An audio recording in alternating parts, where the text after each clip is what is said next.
Hello, this is Jeremy Peterson, and I'm going to be talking about the leaders in my field related to my research agenda.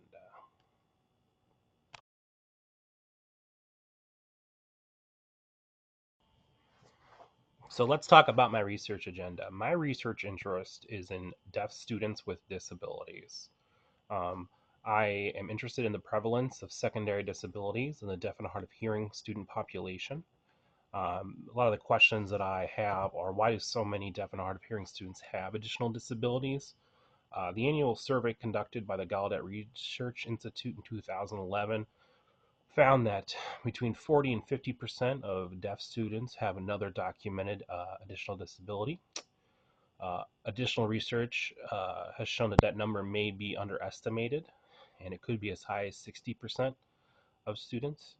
And I'd like to explore the causes of these comorbid disabilities in deaf and hard of hearing children. Um, the different conditions that cause hearing loss have changed over the last 50 years. Um, and I would like to explore whether or not there is some connection between the different genetic um, diseases that cause hearing loss and just just if there is a connection there. My specific focus, though, is on emotional behavior disorders in deaf and hard of hearing students. Um, the estimates are that 1 in every 10 deaf and hard of hearing student has a diagnosed emotional behavior disorder. I want to know if language delay is a contributing factor, and there is a lack of research on this particular subsection of learners.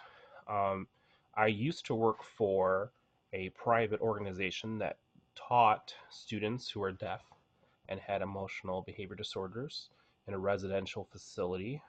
Um, I loved that position. Unfortunately, the organization had to close down due to a lack of funding, and I'm now back in the public schools.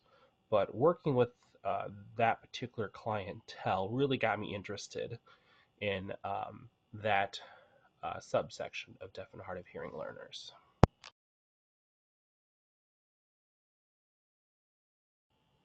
So, deaf with disabilities is a very small section of the population. Um, so, there isn't a lot of research, but there are three people that are kind of considered the experts. Um, One is the Gallaudet Research Institute from Gallaudet University. Gallaudet University was the first college for deaf and hard of hearing individuals, and they come out with a lot of research. There's Dr. Caroline Gardino from the Department of Exceptional Deaf and Interpreter Education at the University of North Florida. Um, Whenever you are reading research on deaf with disabilities, her name keeps coming up in her research.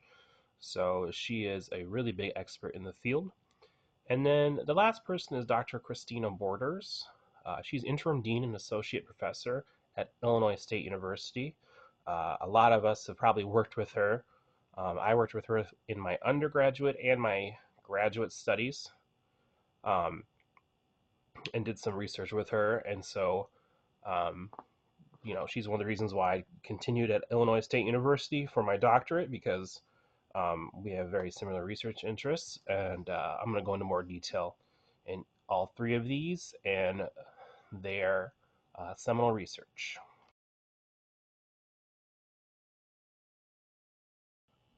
So, whenever you start talking about deaf with disabilities, you're going to talk about the Gallaudet Research Institute or the GRI. And what the GRI does is they conduct an annual survey of deaf and hard of hearing children and youth.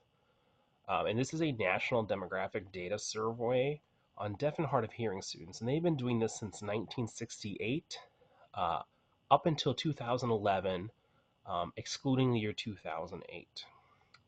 Um, there was a study that was published in 2013 with an updated demographic data on deaf and hard of hearing students, but that data ended up being pulled um, for errors in research. And so that data is very difficult to get a hold of, and it's not really accepted in the field. So 2011 is the last time this national survey was conducted.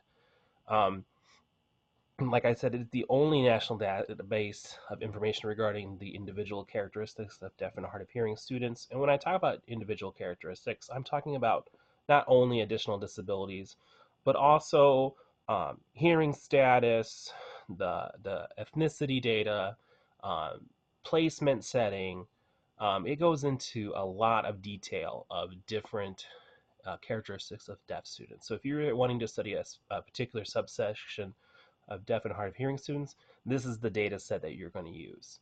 Um, it's considered by many to be the best source of information regarding demographics of students.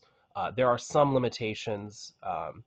It doesn't reach every single student in the United States.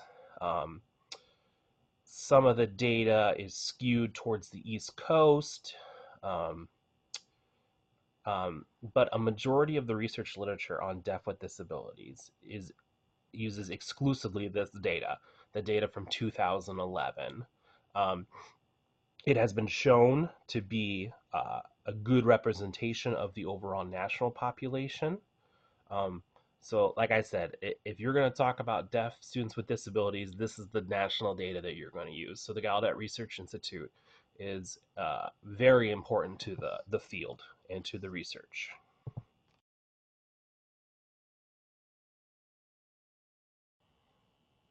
So, since the Gallaudet Research Institute isn't a person, it's an organization that comes from the Gallaudet University itself. It doesn't really have a biography or anything, but what I have included on this slide is the 2011 results for the different disabilities that were found nationwide. Um, as you can see, 61.1% of deaf and hard of hearing students were reported as having no disability. So conversely, 40%, around 40% were found to have a disability, and it breaks it down: low vision, legal blindness, developmental delay, etc. If you look down at an emotional disturbance, it's 1.8%. Um, and then it doesn't go into behavior disorders. One of the limitations of this study is that it doesn't follow all of the disability categories under IDEA. So it's difficult to pinpoint exactly um, behavior disorders and emotional disorders other than emotional disturbance. And so some of that national data could be, or national data on behavior disorders could be under other conditions. Um, so, like I said, that is a um, limitation of the annual survey. And again, this data is it's actually from the 2009-2010 academic years. So it was published in 2011, but it's about 7 or 8 years old, and there hasn't been any data published since then.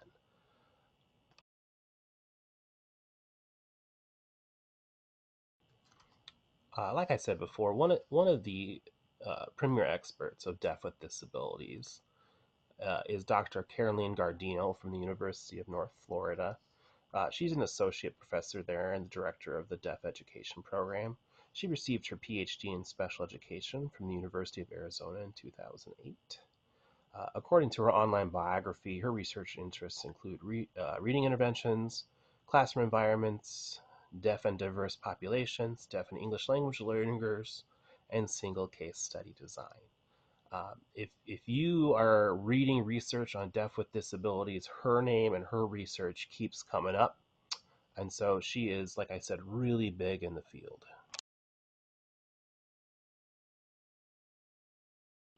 So here are three of the articles that Dr. Gardino has produced that you see cited most often in the literature on deaf with disabilities. The first one, the identification and placement of deaf students with multiple disabilities, choosing the past less followed, just kind of explains deaf with disabilities and talks about the annual survey from the Gallaudet Research Institute and the percentages of students with deaf with disabilities between 40 and 50%. Um, Her second work on this list, the Evaluating Teachers' Preparedness to Work with Students Who Are Deaf and Hard of Hearing with Disabilities, was a study that exactly like it says, um, it was a quantitative study on whether or not teachers of the deaf felt prepared to work with students who are deaf and hard of hearing. And the general consensus was no, they are not. They did not feel like their teacher preparation programs prepared them to teach this particular group of students, which was concerning considering the Gallaudet Research Institute found that almost 50% of deaf students had another disability. There wasn't a lot of coursework that dealt with teaching students with deaf and hard of hearing with additional disabilities. Um, so that was the results of that work. And then the last seminal work, the theory, research, and practice for students who are deaf and hard of hearing with disabilities, addressing challenges from birth to post-secondary education. This was co-authored with Cannon in 2015, and this was a comprehensive literature review on um, deaf with disabilities, with a bunch of different um, subcategories and the data and how much research had been conducted since the year 2000 and whether or not the amount of research was increasing or decreasing. And the results found that while the number of deaf students longitudinally who had an additional disability appeared to be increasing, going from low 40% to 50%, the amount of research on this population had actually decreased over the last several decades. And so that was alarming. And this was also like a call to action saying, we need to continue to study this population of learners, especially if, the research from the GRE suggests that the number is increasing.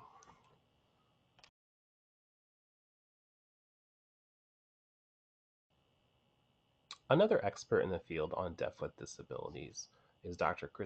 Christina Christie Borders. She's the interim dean and associate professor at Illinois State University. Um, I would imagine that many of us have had classes with Dr. Borders or know Dr. Borders. She earned her Doctor of Education degree in special education from the University of Cincinnati in 2009.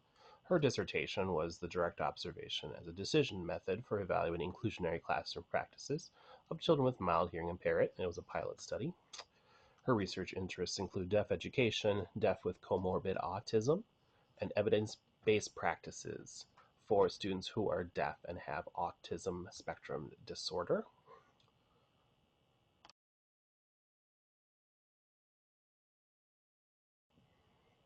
So two of the works that Dr. Borders authored or co-authored that deal with deaf with disabilities. The first one was with Bruce in 2015, and this was Communication, Language, and Learners who are deaf and hard of hearing with disabilities, theories, research, and practice.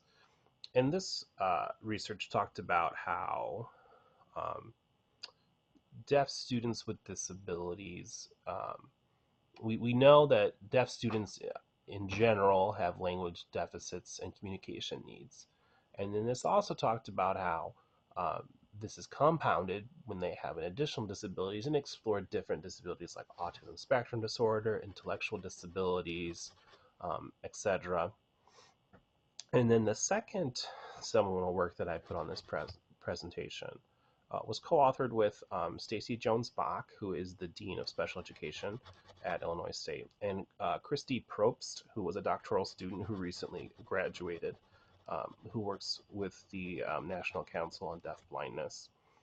And they reviewed educational practices for deaf and hard of hearing students with comorbid autism and found that there isn't a lot. There is not a lot of best practices um, for that particular subsection of learners. In fact, there's not a lot of evidence-based practices for deaf and hard of hearing students in general. Um, so that was the conclusion of that work.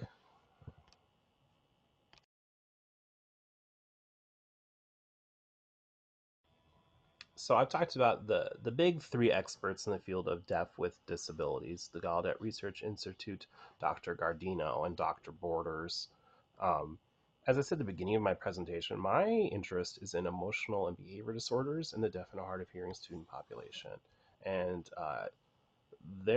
is not a lot of research out there on that particular subsection. Um, there have only been 13 research studies that have been conducted since the year 2000 on deaf and hard of hearing students with emotional behavior disorders. Um, that number is less than there was back in 1980. So the amount of research um, on that population of learners has actually decreased. That was one of the findings of Gardino and Cannon. Um, uh, there currently is no diagnostic tool for diagnosing emotional behavior disorders in the deaf and hard of hearing population. They kind of just modify other diagnostic tools, and so that is one of my big research interests, is to create this diagnostic tool so that we can better identify students who are deaf and hard of hearing and could have emotional behavior disorders. Um, so that's where I would like to focus my research in the future. Um, Thanks for watching.